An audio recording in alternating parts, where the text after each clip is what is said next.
Yeah, I haven't read the whole thing, but it looks like Jack Smith doing more of what he does, which is filing these absurd lawsuits in an effort to influence the election. I think it's clearly an effort to try to do more election interference from Jack Smith. He should be ashamed of himself, and it's one of the reasons why we have to win, because he should not be anywhere near power. J.D. Vance, dans le fond, qui dénonce le procureur spécial qui a reformaté les accusations contre Donald Trump à la lumière d'un jugement de la Cour suprême, le rendu au mois de juin, qui n'accordait pas une immunité totale à Donald Trump pour ses crimes. Ça faisait la distinction entre ce qui est de l'ordre des fonctions du président et de l'ordre du privé. Alors, Jack Smith a tout effacé, ce qui se passait dans le bureau Oval, tout ce qu'il pouvait, pour ramener la chose à Donald Trump en disant il est accusé pour des gestes qu'il a faits en fonction de privé, parce que les élections présidentielles ne sont pas la responsabilité du président. Alors, c'est un des sujets avec mes invités, qui sont des amis de l'émission à Washington, Olivier Piton, avocat, et auteur, évidemment, de Kamala Harris, la pionnière de l'Amérique. Votre livre, là, ça a été relancé, je pense, hein, Olivier Piton, pour on attend la suite.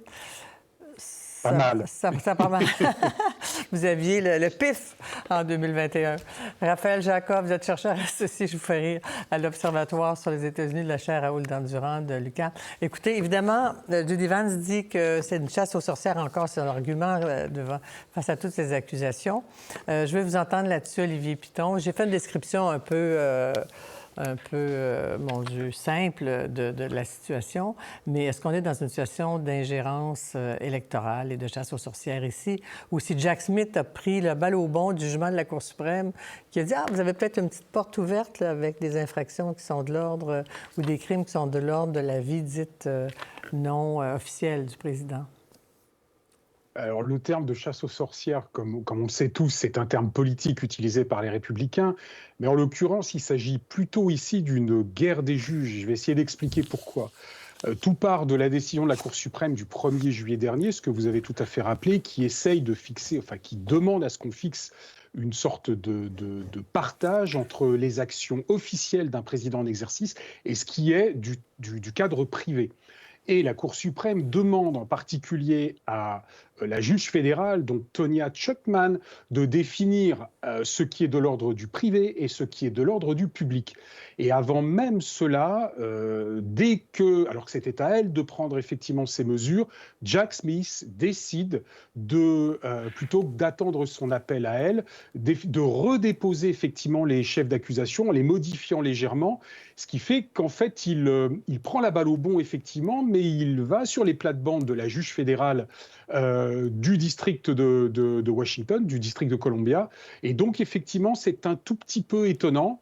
On pense, si vous voulez, que Jack Smith est dans une logique quand même, comment je peux dire, il est dans une logique où il s'agit effectivement de laver l'affront de ce que lui a fait subir la Cour suprême, puisqu'on se souvient qu'entre le jour de la Cour suprême qui prend ses décisions le 1er juillet et le 15 juillet, la juge Aline Cannon le dessaisit. Alors il fait appel, mais on sent vraiment une espèce de mano à mano chez les juges.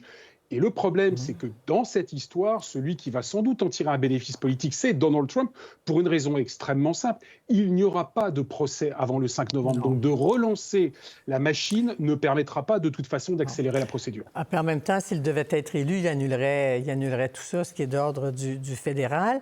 Et là, l'autre argument évoqué par le clan Trump, c'est de dire c'est indigne parce que c'est de l'ingérence électorale. Or, c'est une directive simplement qui dit qu'on ne peut pas intenter une poursuite, quoi que ce soit, entamer des procédures qui pourraient être préjudiciables 60 jours avant une élection. Absolument. Ouais. Et il y a aussi ceci à garder en tête par rapport à la décision de la Cour suprême qui est allée statuer qu'on ne pouvait plus poursuivre un président en exercice. C'était une théorie légale, c'est maintenant rendu de la jurisprudence suite à cette décision de la Cour suprême, ce qui fait en sorte que si M. Trump est réélu en novembre, la poursuite, en fait, les poursuites fédérales, sans dire qu'elles vont tomber, elles vont au minimum être suspendues pour la durée de son mandat. Il va les effacer de toute façon. Et il pourrait effectivement, carrément lui-même les annuler. Bon, on vient comprendre. On va écouter la juge Jackson de la Cour suprême qui a donné une entrevue hier à CBS. C'est assez intéressant parce qu'ici, on ne voit pas ça, les juges commenter, les juges de la majorité ou les autres. On l'écoute brièvement. In your dissent, you wrote that the court declared for the first time in history that the most powerful official in the United States can, under circumstances yet to be fully determined, become a law unto himself. It sounds like a warning. Well, I mean, that was my view of what the court determined. You were concerned about broad immunity. I was concerned about a system that appeared to provide immunity for one individual under one set of circumstances, when we have a criminal justice system that had ordinarily treated everyone the same. Alors, Olivier Piton, la justice criminelle doit être la même pour tout le monde. Or, l'effet du jugement de la Cour suprême, c'est de créer un système juste pour un homme dans un jeu de circonstances, et dans ce cas-ci, de la tenter d'invalider l'élection de novembre. Alors, vous avez noté que Khalida Jackson est extrêmement prudente. Elle dit « c'est mon opinion », donc elle ne va pas extrêmement loin non plus. Elle est très prudente. Elle est très prudente pour une raison fort simple, c'est que la décision a été prise par la Cour suprême par 6 juges contre 3. On sait pertinemment qu'elle faisait partie des 3 qui s'y étaient opposés et qu'à partir de ce moment-là, elle ne donne que son opinion. Le problème, on va en arriver au fond dans un moment, mais le problème d'abord politiquement, c'est que tant que la Cour suprême aura une majorité de juges conservateurs, il n'y aura aucun moyen pour les progressistes de modifier quoi que ce soit. Premièrement, maintenant, sur le fond, c'est une vraie question de juriste. Ce que disent les démocrates, c'est qu'il s'agit d'une décision intuitu personnée directement concernant Donald Trump. Ce que disent les conservateurs, c'est qu'il s'agit d'une décision d'ordre général qui ne concerne pas uniquement Donald Trump. La réalité, c'est qu'évidemment, même si la décision est plus large, elle le concerne au premier chef. Et qu'au bout du compte, on pourra s'interroger, on laissera les constitutionnalistes s'interroger sur le fait de savoir si effectivement séparer le public du privé, de la manière dont la Cour suprême l'a formulée, est effectivement une décision en faveur de Donald Trump uniquement, ou plus largement pour l'ensemble des présidents. Ce qu'ont dit les juges au moment de la décision, c'est que c'était une décision pour l'histoire, mais ça, chacun le jugera en fonction de ses affinités, bien sûr. Et surtout si Donald Trump devait être réélu. Des informations nouvelles. Il y a eu, le soir du 6 janvier, un documentaire tourné. La fille de Nancy Pelosi la suivait, tournait un documentaire qui a été diffusé déjà il y a un moment, qui était assez percutant. Et on a diffusé des extraits nouveaux, inédits, traduisent bien la colère de Nancy Pelosi à l'endroit de Donald Trump. On écoute. There is a domestic enemy in the White House. And let's not mince words about this. You're done with Donald Trump. How does it feel? I just feel sick at what he did to the Capitol and to the country today. He's got to pay a price for that. Commentaire, Raphaël, là-dessus, sur ces extraits? Absolument. Il y a un lien direct à tisser entre les procès présentement et ce qu'on vient de voir de Mme Pelosi. C'est-à-dire que la responsabilité première pour barrer et pour punir Donald Trump, pour le barrer de la Maison-Blanche à jamais, ne devait pas tomber dans les mains d'un procureur spécial comme Jack Smith. Ça tombait dans les mains des élus du Congrès, qui, du côté démocrate, ont fait leur travail. Le destituer. Le destituer et le barrer à jamais. Il y avait aussi cette option-là. Ouais. Et parce qu'on a eu une écrasante majorité, à peu près 90 des élus républicains, à la fois à la Chambre des représentants et au Sénat, qui ont voté contre, qui ont voté donc pour l'acquitter, on est rendu aujourd'hui dans une situation qui est surréaliste. On ne le dit pas assez souvent, d'avoir quelqu'un qui pourrait retourner au pouvoir à la tête d'un gouvernement qu'il a lui-même tenté de renverser de façon complètement illégitime. Mais encore une fois, les propos de Mme Pelosi sont pertinents dans ce contexte-là et je me permets d'ajouter ceci rapidement sur sa fille.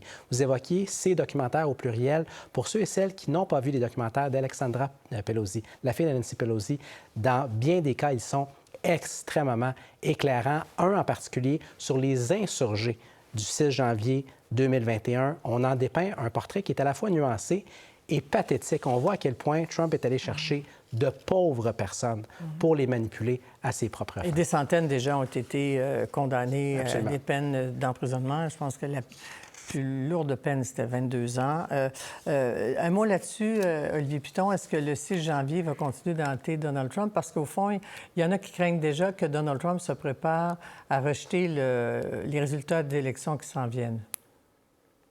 Oui, ce que dit Raphaël est tout à fait juste. Ce que dit Nancy Pelosi dans ce court extrait, c'est qu'elle veut cibler ce qu'elle considérait comme le responsable.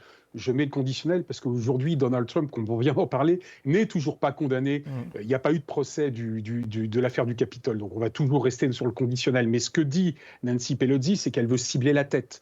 Et pour elle, la tête, c'est pas Steve Sund qui est le chef de la police du Capitole et qui a été mis en cause et d'ailleurs qui a démissionné. Elle veut cibler Donald Trump parce qu'elle considère que c'est lui le responsable. Et donc ce qu'elle dit, ce qu'elle exprime, c'est une forme de colère en disant ne nous trompons pas d'adversaire, le véritable adversaire, celui qu'il faut punir, c'est Donald Trump.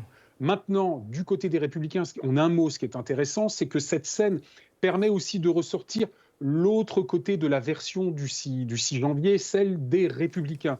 Les Républicains ont voulu défendre en fait une thèse inverse de deux manières. Une manière un peu simpliste en disant il n'y a pas eu vraiment d'attaque et c'était juste des touristes. Ça, on balaye, ça n'est pas sérieux. Il y a une deuxième tentative de défense qui est de dire c'est un procès ou c'est une attaque politique, on en veut à Donald Trump. La preuve en est, Nancy Pelosi, au moment de la constitution de la commission d'enquête, avait refusé à des pro-Trump d'en faire partie. Et donc là, on est dans le narratif qui est de savoir est-ce que oui ou non, il y avait d'abord une responsabilité des services de sécurité. C'est ce que ne veut pas laisser entendre Nancy Pelosi en expliquant que c'est la responsabilité de Donald Trump, mais ce n'est pas ce que disent les Républicains. On n'en saura pas plus puisqu'on n'a toujours pas de procès et que tout dépendra de l'élection présidentielle pour savoir si au bout du compte, il y en aura un. Je parle évidemment de Donald Trump. D'autres procès ont eu lieu, il y a eu des condamnations, comme vous l'avez rappelé. Mais il veut les pardonner si jamais il est élu. Parlons maintenant de Kamala Harris. Son choix, finalement. D'abord, peut-être faire le point sur sa situation dans les sondages. Ça prend du mieux pour elle. Et en même temps, sa stratégie est-elle bonne? C'est demain qu'elle accorde une entrevue à CNN, Raphaël. Mais à deux, avait-elle besoin de faire une entrevue à deux avec témoins? C'est la question que bien des gens vont poser, surtout chez ceux et chez celles qui ont des doutes par rapport à sa capacité et à son talent comme oratrice, comme communicatrice lorsqu'elle n'est pas scriptée. Donc, c'est une première entrevue. Ce serait surprenant que ce soit la dernière et ce serait surtout surprenant qu'elle n'ait pas à en donner au moins une de façon individuelle d'ici au 5 novembre prochain. Ça, c'est une chose. Pour les sondages... Ça fait une grande place à témoins, quand même. C'est un événement, l'entrevue. C'est un événement. En même temps, ça serait aussi, en principe, un événement qui serait individuel dans un contexte peut-être plus normal. Certains répondront qu'on n'est pas dans une campagne normale. Dans tous les cas, pour ce qui est des sondages, on a eu une série d'enquêtes d'opinion publique qui ont été diffusées par le réseau Fox dans les États du Sud qui sont compétitifs. On parle... Sunbelt.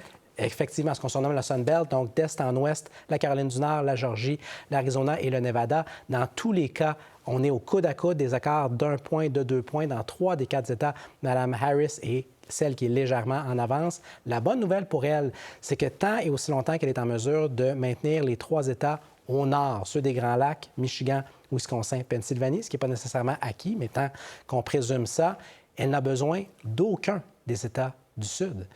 Autrement dit, Trump est dans une position qui est nettement plus périlleuse. Il est en train d'entrevoir un balayage. Je sais que vous n'aimez pas les prédictions, mais c'est encore serré, c'est dans la marge d'erreur. C'est excessivement serré. Je dis simplement qu'elle est dans une position où elle est plus solide que M. Biden ne l'était. Une petite minute pour vous, Olivier, en terminant là-dessus.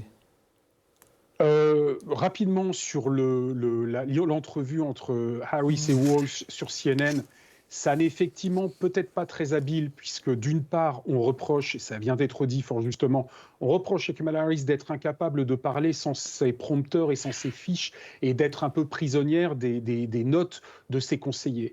Et donc, il y a ce premier problème qui fait qu'on ne va pas la voir en direct, dans un exercice en plus assez facile pour elle, et elle va être encore accompagnée de Tim Walz. Et la deuxième critique qu'on formule, c'est qu'au bout du compte, l'importance que prend Tim Walz dans cette campagne tente à, si vous voulez, d'une certaine manière, à supplanter Harris, ce qui peut être un danger pour elle. C'est-à-dire que le boss, c'est elle, c'est pas lui. Il ne faudrait pas que ça s'inverse, en donnant le sentiment au bout du compte que c'est vraiment lui qui tient les rênes, en tout cas qui ait une vision. Ça, c'est le premier point. Et deuxième point, pour répondre sur les prédictions en un mot, elle sort d'une séquence extrêmement favorable avec le discours du 22 août à Chicago, On entre dans une nouvelle séquence, le ralliement de Kennedy auprès de Donald Trump il y a 2 jours. On va voir ce qui va se passer et effectivement, à ce moment-là, on aura peut-être quelque chose d'un peu plus équivalent, mais elle est bien dans les sondages actuellement. Merci Olivier Piton, merci Raphaël. Il y a tellement à dire. À tous les jours, on a une longue liste de sujets à aborder, tout aussi passionnant. Merci à tous les deux. À très bientôt. Merci. Pour voir nos émissions en entier, rendez-vous sur la chaîne Ici RDI.